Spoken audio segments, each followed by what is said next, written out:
नमस्कार दोस्तों, स्वागत है आपका हमारे YouTube चैनल में। दोस्तों आज की वीडियो में आपको बताने वाले हैं कि कैसे शिव और ब्रह्मा ने की कर्ण की तारीफ। तो दोस्तों चलिए वीडियो को स्टार्ट करते हैं। इस महायुद्ध में इन्हीं की विजय हो और पुरुश्रेष्ठ महारथी कर्ण स्वर्ग में देवताओं के साथ या वसुलोक में भीष्म और द्रोणाचार्य के साथ रहकर सुख भोगे।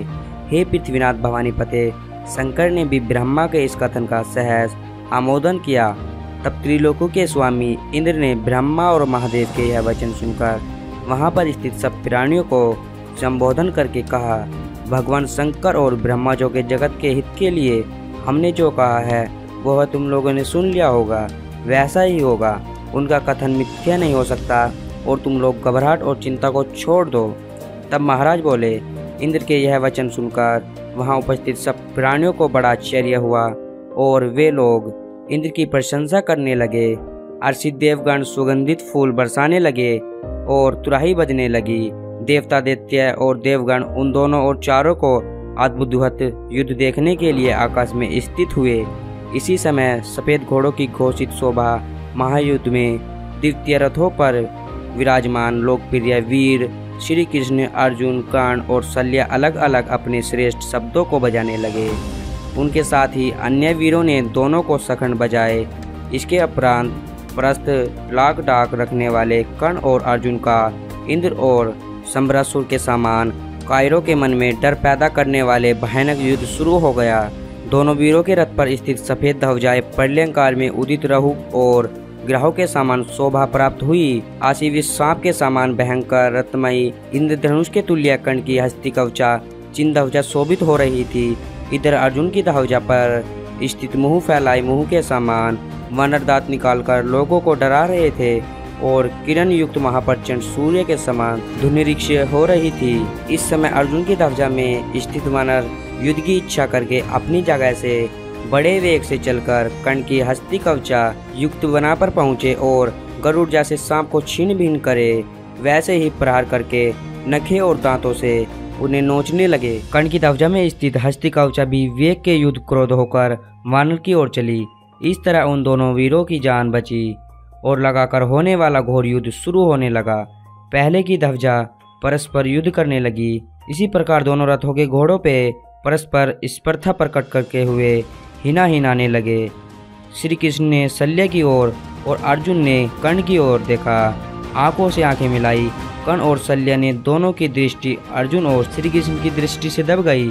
शल्य ने कहा, हे कर्ण, जो अर्जुन ने तुमको मार डाला तो मैं अकेला ही श्री कृष्ण और अर्जुन दोनों को मार दूंगा। सहज कहते हुए कि महाराज, इसी तरह अर्जुन ने गोविंद से कहा कि हे श्री कृष्ण, हे कृष्णचंद, अगर कर्ण ने किसी तरह से मुझे मारने में असमर्थ हुआ तो आप क्या करेंगे? यह सुनकर श्री कृष्ण ने हंसकर कहा, हे अर्जुन, सूर्य चाहे आकाश से गिर जाए पर भूमि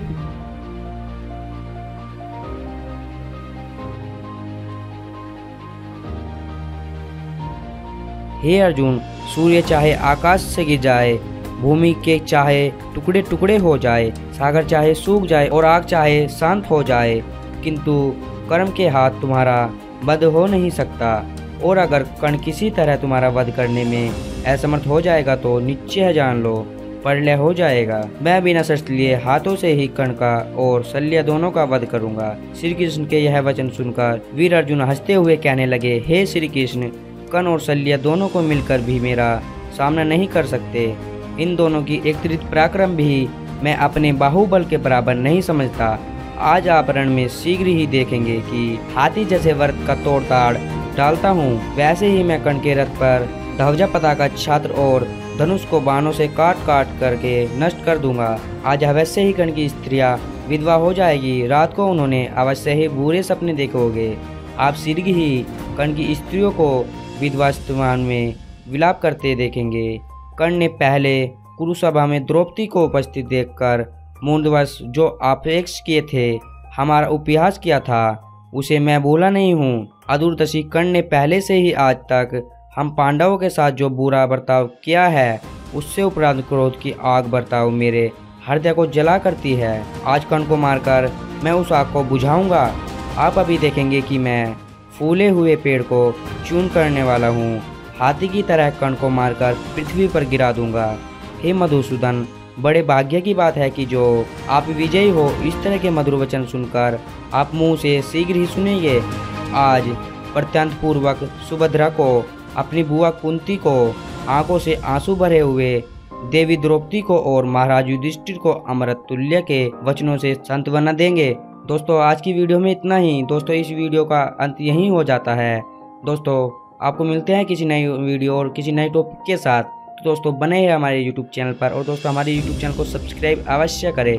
मिलते हैं आपको अगली नेक्स्ट वीडियो में। तब तक के लिए जय श्री कृष्ण, हर हर महादेव।